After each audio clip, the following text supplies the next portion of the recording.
Securities offered through Kestra Investment Services, LLC. Kestra IS, member FINRA SIPC. Investment advisory services offered through Kestra Advisory Services, LLC. Kestra AS, an affiliate of Kestra IS. Capital Advisory Group, Inc. is not affiliated with Kestra IS or Kestra AS. Neither Kestra IS nor Kestra AS provide legal or tax advice and are not certified public accounting firms.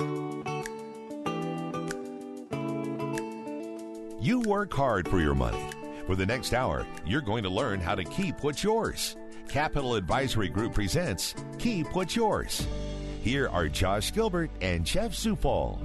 Hello and welcome to Keep What's Yours with Jeff Zufall. I'm Josh Gilbert, sitting here with Jeff Zufall, Senior Tax Strategist and Wealth Advisor with Capital Advisory Group. Hello, Jeff. Hello. Happy Saturday. Today we're talking taxes, we're talking Social Security, and we're talking stock buybacks and what happened with Bed Bath & Beyond, more like a bloodbath. Disaster. Yeah. Bloodbath & Beyond. And what is the Beyond section anyway? I was reading an article about it, and the guy said that he loved the kitchen section. That was his favorite. And that was the one that was right in the front of the store. That's usually where we bought all the junk was right there. Yeah, and they make it kind of a loop where you kind of have to go throughout the whole store to get back and check out. But for a store that prominently featured kitchen stuff, I wonder why they left that in the miscellaneous exactly, Beyond that was category. The miscellaneous. Yeah. If the kitchen was named with a B word, I guess they would have put it in there. True. It has to be alliterative. Bed, Bath, and Beyond. Beyond being the kitchen. I guess. That's all you bought there. And the hair dryers. That would be the bath, I guess. My wife wanted one of those Dyson hair dryers. Oh, yeah. Have you seen these things? Yep, they're pretty wild. I don't know how the technology works. Have you seen the Dyson fan where it's just like a circle? A circle. Yeah. And how does that work? Goes flying through it. Yeah. How does that work? So anyway, maybe that's a different show. But that's a science and technology show. Yeah, that'll be coming up next. Jeff Zufall is the Senior Tax Strategist and Wealth Advisor at Capital Advisory Group. Full disclosure, he is my tax guy. He is my wealth advisor. And when I come to you, Jeff, we talk about all sorts of things, but it's not just on April 15th. No. And I've been trying to stress that throughout the last couple of weeks to everybody that this is the time of year. Yes, to start putting it together. You've got your paperwork from last year. Yes. You've submitted your taxes, and if you haven't, call Jeff immediately, 636-394-5524. Don't let the IRS have the clock running on your tab, because with fees and non-payment fees and interest, they're getting a little aggressive. We've seen state of Missouri is already firing off letters. I'm sure tons of listeners are like, saying, hey, we haven't received your payment yet. So if you made your state payment within a week of the deadline, literally you're going to get a letter that says we don't have your pay. Even though the check's there, it's cashed. It's just the two crossed. They're a little aggressive this year, put it that way. Overly aggressive. Well, yes. I mean, they're doing what they need to do. They just gave us a bunch of tax cuts, so they need every nickel to pay for nickel. it. Yeah. But the idea is, yes, pay your taxes. But now that you've got your paperwork back, I sit down with Jeff. He tells us this is what we did. This is what you did last year. This is what you need to start doing this year. Yes.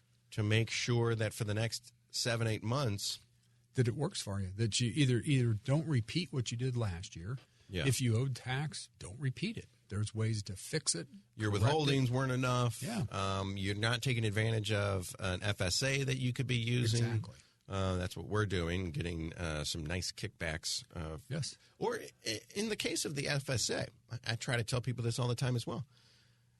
It's not a kickback. It's put there for a reason. It's the government saying you're paying for something that is important to society. Yes. So we're going to let you pay a portion of that. Pre-tax. Yeah. So I'm going to have to pay for my son's school regardless. Doesn't matter. Yeah. Might as well pay for a hefty portion of it. Pre-tax. Exactly. So otherwise, on that $5,000, I'd be sending 24% of it to the federal government. So they're saying you keep it and put it towards your son's school. Exactly. And I'm like, well, great. Where was this all these years? And it's been there. It was hiding there, yes. Just nobody said, hey, worry about it. You didn't know about it until you talked to Jeff Zufall. So there are things out there that you need to be implementing into your daily lives. And, I say that you need to do a tax refresh every 2 weeks when you get paid. Just look at your paycheck. Technically, it's every day. We see, and again, no offense, because nobody ever told them. Nobody told them to worry about it. They never looked at their paycheck the entire, I'll say 10 months of the year. Towards the end of the year, all of a sudden they looked at it and said, oh, something happened. I didn't, who changed my withholding?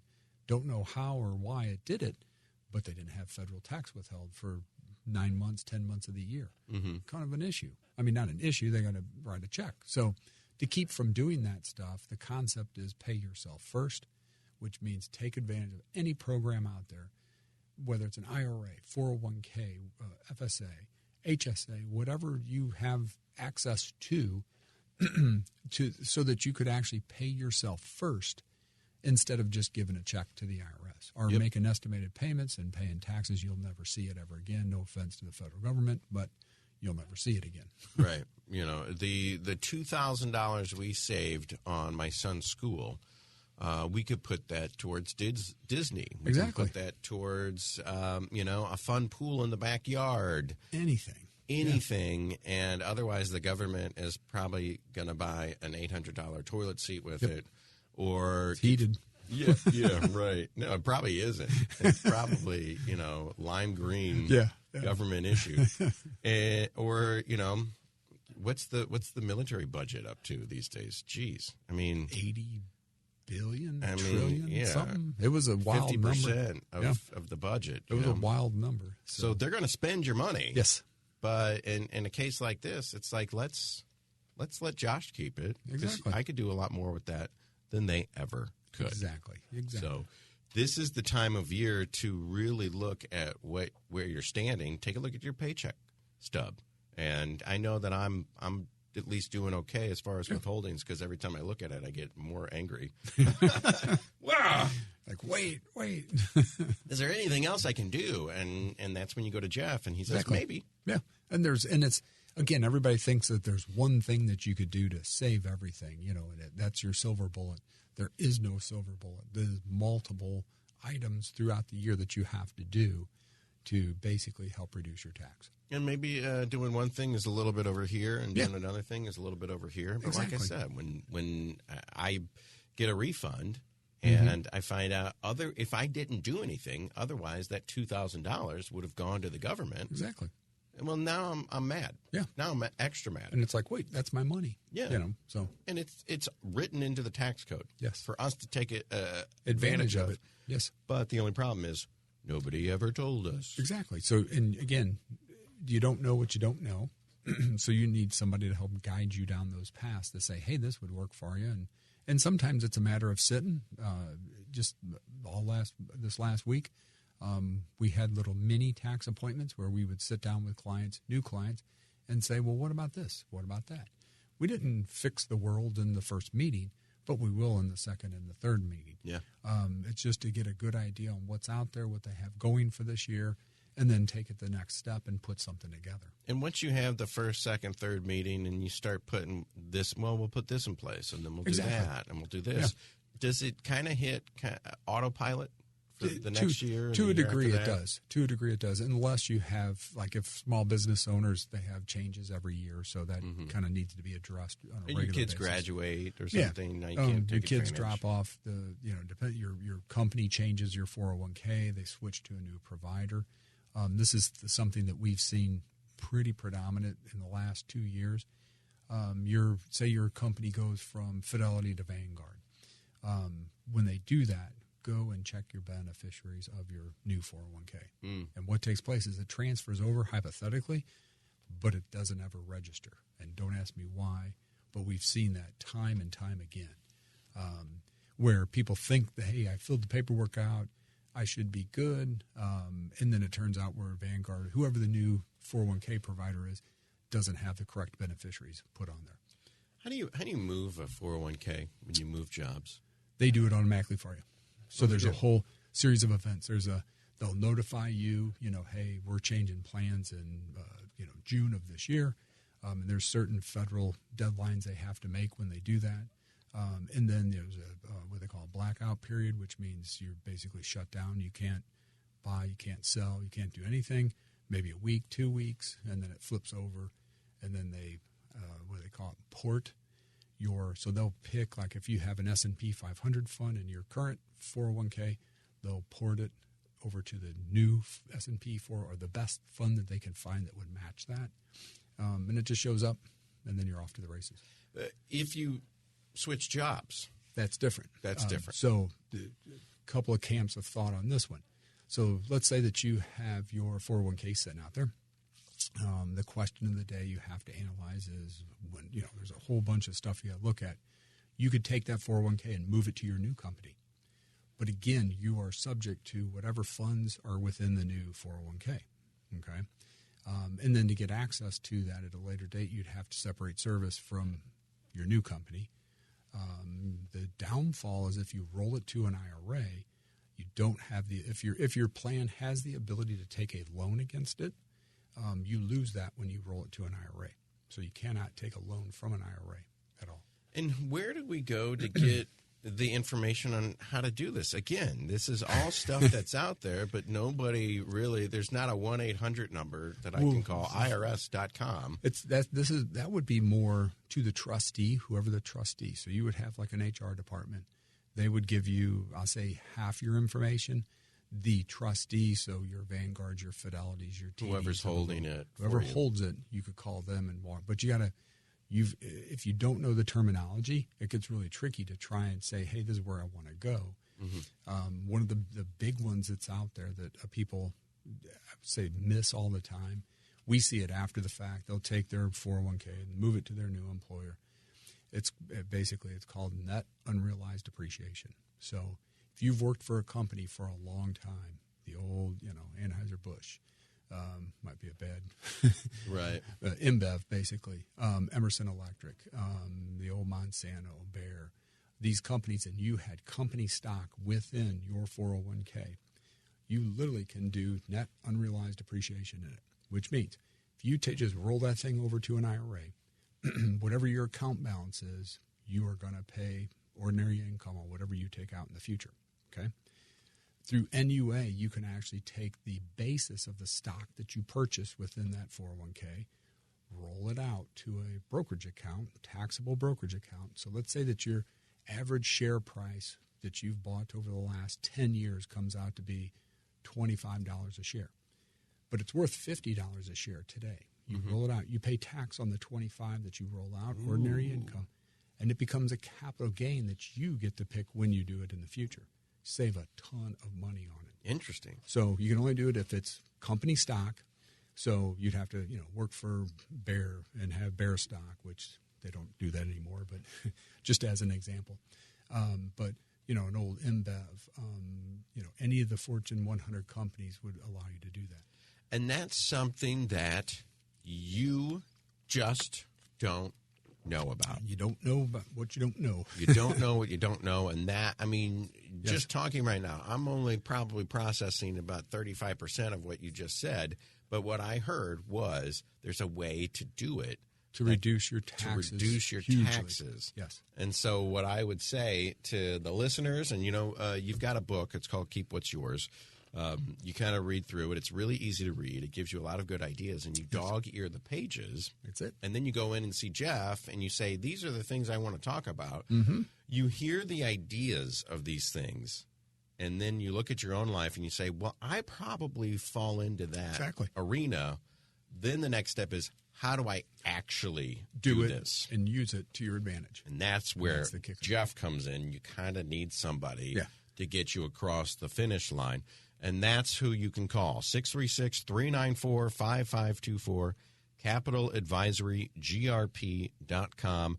Trying to stress, you've already got your paperwork from this year's taxes. Yes, it hasn't in front of you. Yeah. It hasn't gone in the filing cabinet and been on the bottom of the stack. Probably not yet. You haven't lost it yet. You already have it, so you might as well get it out, take a look at it, and go and see Jeff and say, what can we be doing for the next 8 months to make sure that this number that we paid out in taxes is lower, and that refund number is a lot higher. Yes, that's exactly what we do. That's what they do all day, every day. 636-394-5524. We're going to go to a commercial break, but when we come back, Social Security and in the state of Missouri, a new bill that is sitting on the governor's desk. As far as I know, it hasn't been signed yet, but it seems almost inevitable.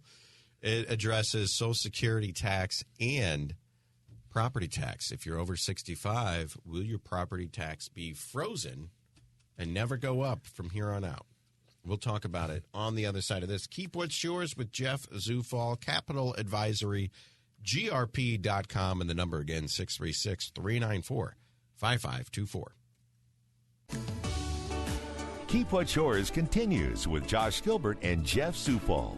Back on the Big 550 KTRS, back to Keep What's Yours with Jeff Zufall. Jeff, we talk taxes all the time, and there's a new tax bill in the state of Missouri addressing things like Social Security and property taxes. And as far as I know, it hasn't been signed yet from the governor, but it passed with flying colors through the Senate, through the House. There's no reason to think it won't be signed. Yeah, I would assume that he will sign it.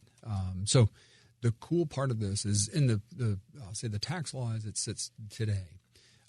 If you're over 65, you get a circuit breaker, or basically you get a prorated amount of your real estate tax back. But the two rules basically say that if you own a home, you have to make total income. This isn't adjusted gross or taxable, total income of $30,000 or less. And then you'll get a $1,100 credit, hypothetically, depending upon where your income is. And it's kind of most people that are, high 20s income, 28, 29,000 will get $900 back. You don't get the full $1,100. And then if you rent, so let's say that you live in assisted living, it's not really nursing home or anything like that, but you rent. If your income is under $27,000 and the place that you're living in basically abides by it, where they have, hey, you paid rent of X, your income could go to max income could go to $27,000, and the same applies. So that's what's referenced as a circuit breaker. Just giving you a little bit of kickback, if you want to call it, on your real estate tax as you go forward. So what this bill is actually doing, well, before I go into this bill, then the other one is what they call public pensions for the state of Missouri. So if you worked for MoDOT, if you worked for teachers' retirement, any of those true, I'll say, public retirement, you plug it into the state return and it does a calculation and it's prorated in a sense. So you make $30,000 for the MoDOT pension, you don't pay tax on the full 30, might be 22-ish, might be 20-ish, depending upon what your total income is. So what they've done with this bill is they've approved basically the property tax relief for the retirees. That's still back into the bill. But under the new bill, what they're going to do is the first $6,000 of income from a public pension and all Social Security benefits are exempt from income tax. So the key is, and the numbers are, remember how I said the 30 and the 27 were kind of the touch points? This is $85,000 for single and $100,000 for married filing jointly, which means the bulk of anybody is in that range is going to get a reduction in their state tax. So we've talked several times on this show that when you retire and you start taking money out of your 401k, if it was pre-taxed, that's when they start taxing you. Yes. And that money counts as income. It's ordinary income, just like you worked for it. And if you haven't planned properly, your Social Security, which is theoretically not supposed to be taxed. So this is the funny part nobody pays attention to. Back in the day, way back in the day, it was sold as, hey, you've already paid tax on this income. You won't pay tax on it again. That was about 2-3 generations ago when it fired up in the early, I'll say 1919 or something like that. But that's how it was sold. Today, maximum of 85% of your Social Security could be taxable income. Typically 50% is that cutoff. So that's the issue of today is it's that tax time bomb we talked about. This will help a little bit from the state side, but not on the federal side. So on the federal side, you still have to worry about it, but the Yes. state for all these years have been taxing your Social Security as Exactly. well if Just- you meet that threshold Exactly. where you're making too much money Too in much money. retirement. Yeah, and you're successful, they're going to tax your Social Security was the original concept on it. Right. So, and again, what takes place is when I say it's a tax time bomb, the issue as you move forward. So let's say you retire at 65. And you take Medicare and you turn on your Social Security at 67. Depending, again, it depends upon the year you were born because everybody's prorated out over time. Sure. But we'll just say you fire up your Social Security at 67, and it's only taxable at 50% to you. So what that means is if you get $10,000 in Social Security benefits, $5,000 is taxable income to you, and you pay, say, a 10% tax on $5,000. That's how that calculation goes down. Everything's hunky-dory fine. You guys are enjoying retirement. And then at 73, your RMDs start up. And then all of a sudden this money is piled in that you don't want. The you don't need required it. minimum distribution, whether you need it or not, the It shows up. government has said you've held on to this long enough. Yes. We need you to take it out, number one, so that we can tax it, number two, because we need money. Yes. $37 trillion in debt. Yes, and number two really is number one because they need the money. We need the money. That's short and simple of it. Yes. So the concept is then from a 50% taxable Social Security, it jumps to 85. And then all of a sudden people, and we see it where they don't tell us, hey, I'm taking my RMDs, or we try to be a little proactive on that just because we know it doesn't end well. And then they owe a ton of tax that year because they're like, man, what happened? Why? What changed? That RMD kicked in, income skyrocketed, it made 85% of your Social Security taxable. And they make you take that money out, whether you say, well, I've got some other income that I'm living off of, the Social Security, actually, the house is paid off, everything. I'm just buying groceries and gas at this point. Exactly. I don't need that money, but, it'll be, they're making me take it out. It'll be fun. Maybe I could take the kids to Disney, and then all of a sudden you realize, well, they made me take it out because they wanted to tax me. Tax it, that's it. Seriously. So one of the tricks around that. And you can't do anything about that. No, there's nothing you can do. It's going to come out of your account regardless. It's going to be taxable. So the trick is most people will say, oh, I'll just pay the tax on it. Make estimated payments or where you make a couple of payments throughout the year to offset. Take it from the IRA distribution. It makes no difference. The key to it is it's a qualified charitable distribution, or QDC. What that says is, let's say that you're still charitable. You still give money to the church. You give it to different, charities throughout the year. The key is don't take it from your checkbook because you can't really Don't take it deduct from your pocket. Don't take it from your bank Take account. it from your IRA, your RMD distribution. So you would take that. And the trick is, no, you do not get a deduction for it, but you don't have to pay tax on the actual money that comes out that you give away. And that's one of those things where if you're going to be spending it regardless. Well, that's one. If you needed to live on, that's totally different. Mm-hmm. We figure out what's the tax angle. If you were going to be donating money to the church Yes. or donating money to the Red Cross anyway. Anybody, go ahead and take it from that RMD. Pull it from the RMD that you're required to take out anyway. Yes. And So- it'll mitigate your tax. Yeah. So let's say it's $20,000 that you're forced to take out. Give $5,000 away to charity, and it could be any charity you want. The key is you can't take possession of that, the dollars in a sense. So the check has to be cut to the charity. They'll send it to you, and you could go take it to that charity and hand it to them and say, "Hey, here's my contribution for the year, our church or wherever." But you don't. It counts for your distribution to make sure you satisfy your RMD, but you do not have to pay tax on it. Do you, as a grandparent, can you pay for your grandkids' schooling? Yes. So you could put money into a 529 plan. You're still going to have to pay that federal tax, so you're not going to get out of that. But you will still get the 5% state credit for up to $16,000 for putting money into a 529 for your grandkids. So you're like, they're making me take the money out. I don't even necessarily need it. Exactly. But you can funnel it into school payments. Yeah. You feed it into a 529. As a grandparent, sit on the sidelines, wait till they're a senior, maybe junior, senior, and then step up and go, hey, here's money. Hey, the government made me take this money out, so I just put it in a savings plan for your college. Exactly. So you would park it in the 529, get the 5% state deduction in a sense on top of some of these other credits that are coming our way. And again, that is the name of the game. Yeah, hang on, John. I'm going to call my mom and make sure she's listening. You know what you can do with that money that they make you take out? So that is how it works on the federal side. And if this bill gets signed, which it probably will. I would probably say it will. Hasn't yet, but we'll kind of stay, close watching it and see when they finally approve it. So, and then if you're over 65, your property taxes won't go up. It's kind of frozen at whatever you paid at 65 is what you'll pay. That's what they say, but I don't know if I buy that or not. Right. Because literally we had an assessor at our house yesterday. Just doing the neighborhood drive-by. They put the little card on your door. And that's scary because it's already skyrocketed 2 years in a row. I'm kind of curious to see what the third year looks like. Well, I mean, is property values during this COVID time where everything has exploded, is this kind of like a stock that has increased in value?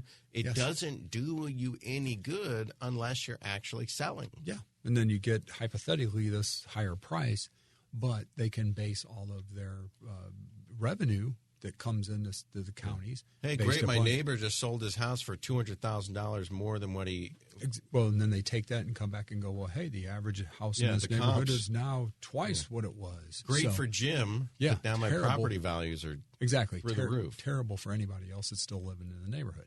So, and again, you can, towards the end of the year, they send the notice out, maybe September, I think, or October, that says, hey, your property tax is going to skyrocket through the roof. Like a fool last year, I did not go and petition it. Probably should. I've heard people that, they rounded up the last couple of, we have that data on tax returns. We help round it up for them, giving them their property tax that they paid the last couple of years. And they go petition the St. Louis County. I haven't heard good stuff about St. Louis City yet, but county, a couple of them did win their case. But you have to go, or you can hire a company, and they get, I think, 20%. Don't quote me on that one. 20% of whatever they save you if they win. So there'll be probably a lot of people this year that will hire in this company to go attack them, basically. Our property taxes on our house, is that whatever county that we're in, is that them rubbing their hands together, salivating, going, ooh, this is great. This is more money. But is that where they get their money? Not really. If you ever look at the backside from St. Louis County, I've looked at St. Charles, but I don't remember how the layout is. But take your St. Louis County tax bill, flip it over on the back, and it gives you a breakdown.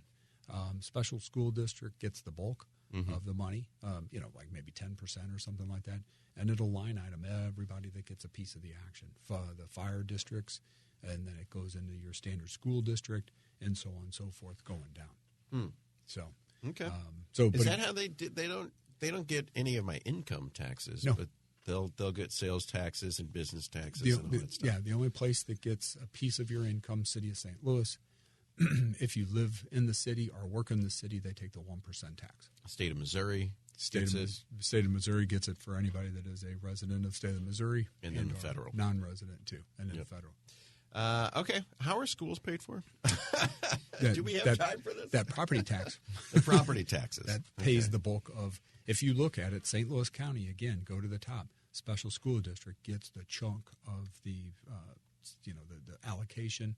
And believe it or not, your school district is probably, from what I saw, was probably third or fourth on the line. Okay. So, but does the state of Missouri kick in for our schools? Yeah, but then the state also pays. I think it used to be the old school way was the number of children that show up each day. They do a head count. They turn that in, and they get comped basically, per child that's in the school per day. Gotcha. So, and then before we go to commercial break, when it comes to Social Security, we pay in every paycheck. Let me get my paycheck stub out. We just got paid. I'll tell you how much I paid in. Where does that go? Theoretically and actually. Because the idea, we'll put it in a big fund and we'll get a 5% return on everyone's money, and that should pay. That never happened. That never happened. So 6.2, as an individual, 6.2% of your money goes to Social Security. your employer matches that $6.2 dollar for dollar. So 12.4%. Goes to Social Security of whatever you make. And then basically it is up to, I think this year is 181,000 is where that caps out. So that's the good side. Medicare doesn't cap out. It just goes on and on and on forever. So that money goes into, hypothetically, Social Security fund in D.C., and it's used to pay out, everybody that's retired today. Or I shouldn't say that, retired and are, benefits, disability, whatever the case may be. And the problem is that it was a huge fund back in the day, and they kept reaching in, stealing money to go put a bridge to nowhere, and then they'd stick an IOU in it and say, hey, we'll catch it back on the next bill, and pretty much we're where we're at today. Yeah. So if you look at a Social Security statement that they don't mail them out anymore to save the money on postage, but you can go to Social Security online, and you can actually set up an account, and it will show you have your own private account. Go right into Social Security. I loved when they mailed it out. Yeah, no, because it would show up, and you read it and go, "Hey, great!" I was like, "Wow, this is my this is my work history on paper." That's the other side that you need to pay attention to. Is the front side shows you, hey, this is what we'll pay you if you retire at 62, 65, 7. It gives you all the crazy numbers. If you become disabled, this is what your spouse and kids get. The backside, when you open it, is your employment history, what you made. What you're looking for is gaps where maybe a year wasn't reported by whatever reason. You want to make sure if you worked. I mean, most females would have maybe a year where the child was born. They didn't go back to work right away, so they have a year where it's way low. That's all part of the game. Mm-hmm. But then you don't want a zero in a year that you go, hey, I've worked for 27 years. Yeah. Where'd that go? And the reason being, there was a incident years ago where I won't say who he is or where he was at, had a assistant. He never, as the employer, never paid into Social Security, ever. She goes to retire, goes to Social Security, and they said, hey, you don't exist. You never paid into the system. Oh, wow. And she's like, and, did a little research and realized that he did her wrong. Was starting to file litigation against her. She got sick and passed away. Mm-hmm. He's the luckiest person on the face of the earth because she really didn't have any kids, husband, or anything to go after him, but he never had to pay it. And would that have been something that she could have caught just by looking at her paycheck Exactly. stub? I mean, not at the end, but if you're 10 years into your career and you opened it up and said, hey, there's absolutely no reportable income to me on this page, you call Social Security, they figure it out and go, wait, and they go after them. So that's what you're looking for. Are gaps in it, a couple of years where it's zeros, maybe somebody very rare, misreported it, underreported it. So, and all that data is being pulled from a 940, which is the year-end payroll report, basically, and it's fed to the Social Security Administration. Mm. So these are things that you have to just look at. It's every once in a while to make sure, and you can eyeball these things a lot of the time. If your Social Security, on your paycheck stub, if it says zero, that's a problem. That's a big problem. That's a problem that you can see immediately. Yeah. If you go out online, and what's the website that we can actually look that up? You can go to Social Security. I think it's socialsecurity.gov. Yeah. And then you can actually create your own account on the Social Security account or website, and then you could randomly go in and pull a report whenever you want. Yeah, and just make sure that there aren't any zeros. Yeah, zeros, or maybe it's you were cruising along at $75,000 a year of income and it shows 10. Yeah, that's a problem. If you were off because you were sick, ill, whatever, that makes sense. Makes total sense. But if you weren't steady working and all of a sudden there's a weird dip one year, question it. Got to question it. So that's kind of how that works, and then we'll let you know as soon as we find out if the governor does sign this bill. But it looks like it's pretty much I think that it's a foregone conclusion. Comes back with some crazy correction or something. Right. So we'll go to commercial break, and when we come back, talk a little bit more here on the Big 550. Keep What's Yours with Jeff Zufall. If you hear things that you say, well, that pertains to me, or I'm not really sure what my brother's doing, but he's got something cooking that I want to try to take advantage of as well, Ask your friends what they're doing. I had to talk to my friends and say, what are you guys doing? They got kids that are like actual, in school and heading to high school. And I said, what are you guys doing as far as high school goes? Are you saving money? Are you paying tuition? Are you saving for college? And they've given me some ideas that I brought back to Jeff. So ask around and see what people are doing, because the IRS and the federal government is not going to tell you that these things exist. They'll only tell you when you did something wrong. Yeah.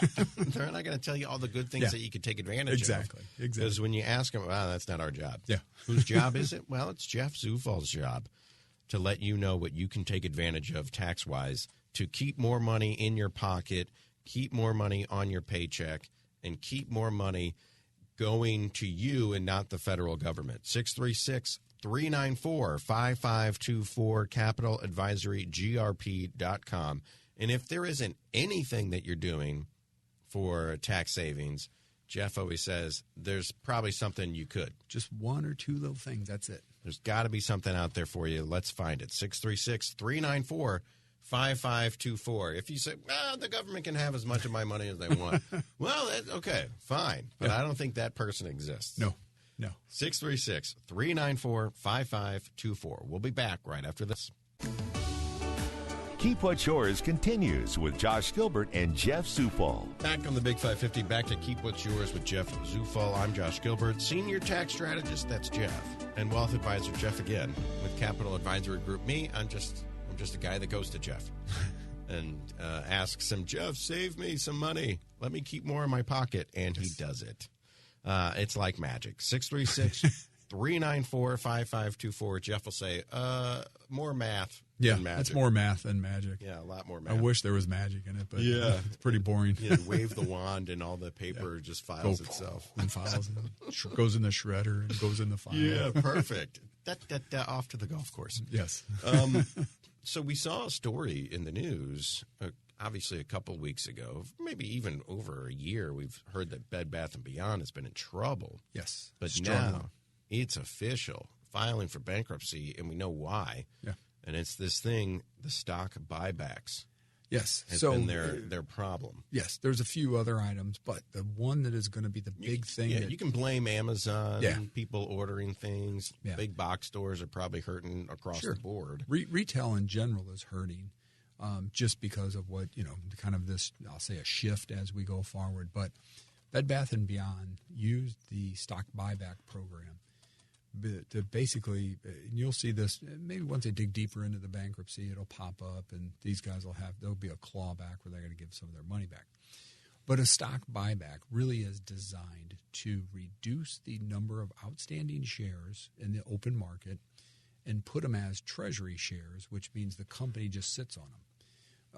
But what Bed Bath & Beyond did was they went and they borrowed money, like not just like a couple $1,000, but a couple $100 million over a period of time, knowing that they were struggling. And then again, you got to think what lender would then lend them money, but maybe they're looking at something different in the books. Bed Bath & Beyond, they're a major corporation. Yeah. So they were borrowing money to put into the company coffers to then buy back the stock of the hierarchy of Bed Bath & Beyond. So typically the theory, like I said, is you buy the stock back in the open market, you pull it in, it reduces the number of outstanding shares, makes that stock a little bit more desirable because the outstanding shares reduce, supply demand kind of a concept. And then the company has those shares sitting on the books. If they ever need cash, they could turn around and sell them back to the open market, and the money comes right back into their checkbook, basically. The problem is Bed Bath & Beyond used this for the senior executives to go buy back all their stocks they owned. So you really sit back and you think ethically, we can sit back and do that, Monday quarterback stuff. But is that ethical to knowingly know that the company's in trouble, but yet the financials still look half decent, to go borrow money, to put into the coffers, to buy, to then sell as an executive, to sell your shares back? Yeah, that's questionable. And we've talked about stock buybacks before when we talk about the airlines. They were flush with cash. Yes. And rather than keep it for a rainy day, which is what they needed during COVID. Yeah. Which is why we had to bail them out to the tune of, $40 billion? Oh, it's probably higher than that. Probably higher than that. They had a bunch of cash, and they were like, let's use it for stock buybacks. Yeah. And what it did is it took a bunch of stocks off the market, out of the market, rose the stock price. Stock price, hypothetically, as long as it's a decent company, should increase in value by the volume of trades, and it's reducing the number of outstanding shares on the company's books. So what the airlines did is they bought a bunch of stock back, and then when it came to COVID and nobody could travel for like 3 or 4 months, I think it got back to normal fairly within a year. Maybe. Yeah, but then I think they're saying that Lambert now has like pre-COVID numbers coming through there. Yeah, I heard so we're report. back, but to get through that period, they were all out of cash. Yeah. Because they spent it on stock buybacks. Stock buybacks. And then if the stock goes down in value, it's like a double whammy because the theory that is money disappears. It goes poof because that stock is your cash, your collateral that you would then use at a later date. If you ever needed cash, you sell shares in the open market. So the concept is by buying it back within a controlled environment, the share price hypothetically comes up.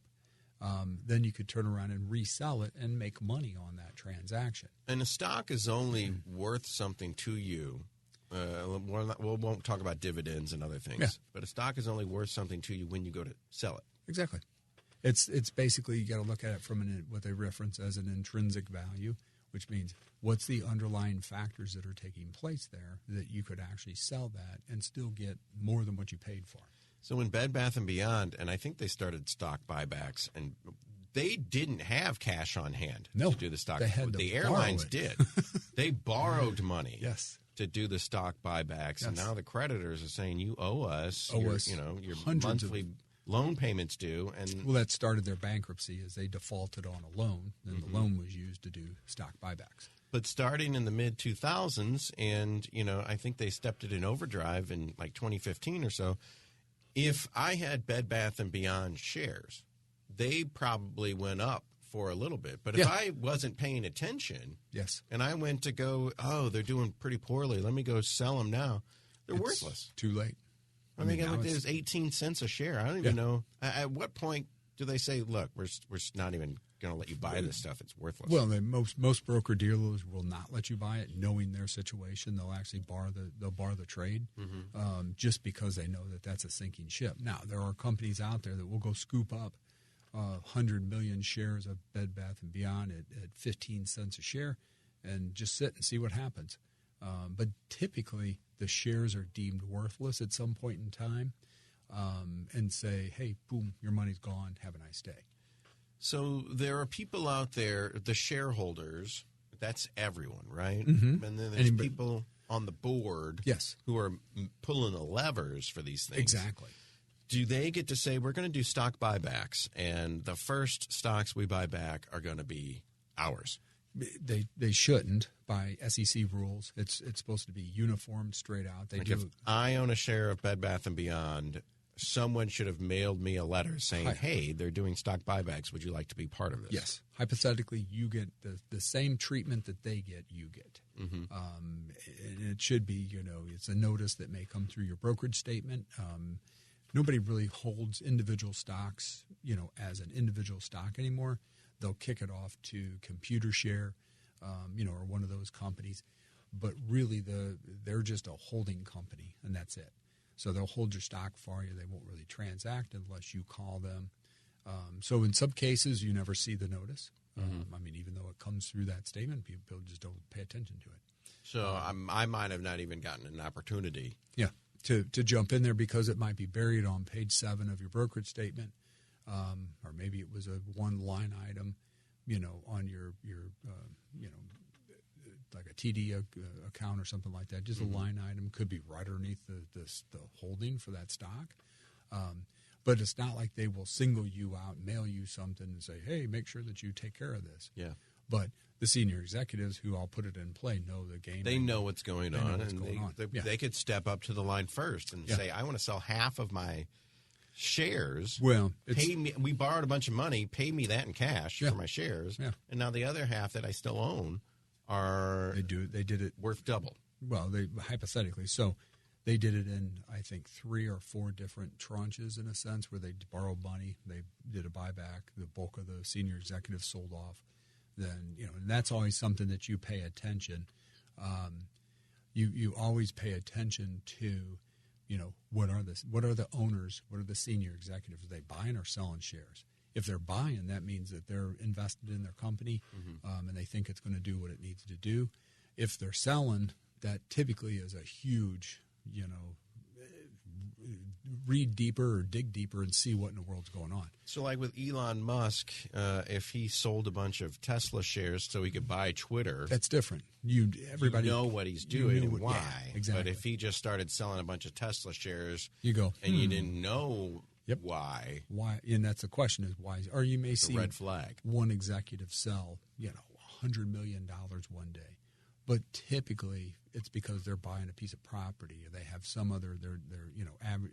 Do they have to tell the board? Yes. Do they have to tell the SEC? They got to tell the SEC. Yeah, why they decided 30 days prior to their trade. Because you could just sell a bunch of shares because you got a phone call an hour ago, and you're like, oh, I'm going to get off this sinking ship. Yeah. Now Congress and Senate can do that all day long, and nobody ever goes to jail. Yeah. But Nancy Pelosi's husband can do that all day long. Yeah, but as an individual and or as an executive, if you're going to sell, there's some number, I don't know the exact number, but if you sell a certain percentage or whatever of the of your holdings, you notify the SEC 30 days prior to, so they know it's coming. So anybody quizzes them, they're like, oh, hey, he said he's buying a new yacht, needs $100,000. Buying a ranch in Montana. Yeah, or like in Twitter's case, everybody knew that was coming, so he had to sell.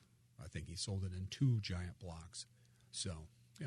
Is it possible that when the dust settles, that the executives and the board members at Bed Bath & Beyond saw the writing on the wall? Yes. Borrowed a bunch of money from the banks to pay themselves. To salvage their, I don't know how big their holdings were. Nobody's really released that yet. But that would be that's what they're kind of going to lean on is say, hey, wait, you guys did this to enrich yourselves. You really weren't looking out left for the regular shareholders holding the bag. Anybody sitting out there, basically, it's 18 cents or 14, whatever it is today. Which, by the way, if you need any bags, they're in aisle 17, and you can buy them, and they're discounted. Yeah, they're 10% off. Everything must go.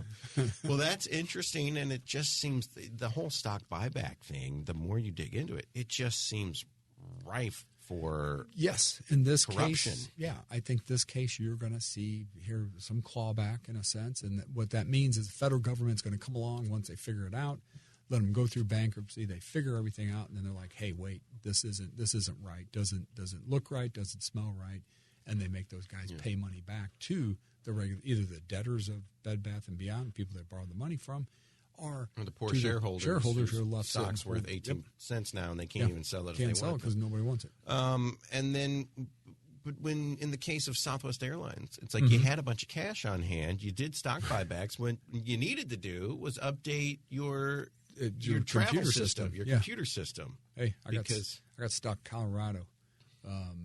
What was that? It was a 12:30 flight on a Sunday. Lily, while we were sitting at breakfast, I got a text that said your flight's delayed.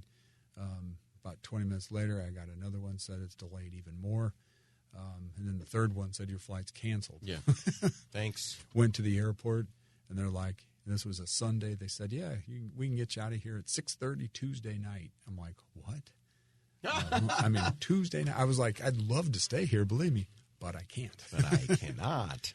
And I think that the federal government, Department of Transportation, is saying if it's your fault, airlines, you owe these people flip the bill back, food and lodging. Yeah, and they actually want them to pay if your flight's delayed more than 3 hours, you owe me $100. Yeah, they haven't signed off on that yet. No, didn't get food or a hotel or anything like that. But we got out we crack of dawn the next morning, but a totally different airline. Yeah, but I did get the flight refunded.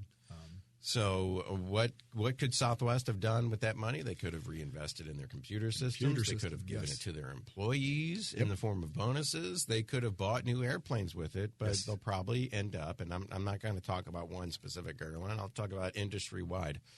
They're going to have to buy new airplanes at some point, and they'll probably have to take out loans for that. They lease them. No, they lease them, of course. There used to be a division of AIG that was the biggest. That owns airplanes. Owns airplanes, and they lease them out to the different airlines. How about that? Yeah. So they lease them with a 4-year, 5-year, whatever lease, just like a car. Yeah. Okay. I mean, wow, that's really interesting to think about how big business actually really, really works. That was the most profitable, well, back in the day, pre-2008, that was the most profitable division of AIG was their airplane leasing division. Yeah, it was the only one that made money, and then the world came to a screeching halt, and they had to go borrow $85 billion from the federal government to stay on track. Wow. So the big business and small business. Jeff specializes in small businesses as well. Do you want a kind of an audit? Are you bleeding money and you don't know where? Jeff can take a look at your small business plan and say, hey, I bring this up all the time. You're really good at flower arrangements. Yeah. You opened up a flower shop. Great. But what's going on in the background is you're running a business. How much does that flower cost? Yeah. What can you sell it for? What's your labor cost to get it to? You're great at arrangements, but you're terrible at books. Yes. And you're awful at math. We hear that a lot from people. Yeah. So Jeff can help you out with that as well. And as an individual like me, he can help you keep more of what's yours, whether it's in your small business or in your personal bank account. 636-394-5524, CapitalAdvisoryGrp.com. That's Jeff Zufall. The book is free. Go to the website, CapitalAdvisoryGrp.com. Click on the button, send me a book. It says, send me a book or something like that. Yeah, free book or free book. Book. Just look for book. Yeah. And it'll be on the way, and it's really easy to read, and not every page pertains to me. Exactly. But there's a bunch of stuff in here that does, and I'll bookmark it, I'll dog-ear it, and I'll bring it into our next meeting and say, Jeff, keep more of my money. Yes. Keep more of what's mine. Let's do it. 636-394-5524. Get a calendar invite on there. Yes. Go to the meeting when the date shows up. Talk to Jeff, and you'll walk out of there saying, well, we could do X, Y, and Z. There's at least a couple things you probably could be doing that you currently are not. So CapitalAdvisoryGrp.com, 636-394-5524. The tax paperwork is still on your desk. You haven't even filed it yet, and you haven't lost it yet. So while it's still there and fresh in your mind, revisit it, bring it into Jeff, and say, I want to keep more next year. Yes. What do I need to start doing And today? we need to start doing that now. Got to start it now. You got 7-8 months left in the year to keep more of your money. Let's get it going. 636-394-5524. That's the last time I'll say it this week because we're out of time. Yes. See you next week, Jeff. See ya. You've been listening to Keep What's Yours with Josh Gilbert and Jeff Zufall, Senior Tax Strategist and Wealth Manager at Capital Advisory Group. To learn more, call 636-394-5524 or visit CapitalAdvisoryGrp.com.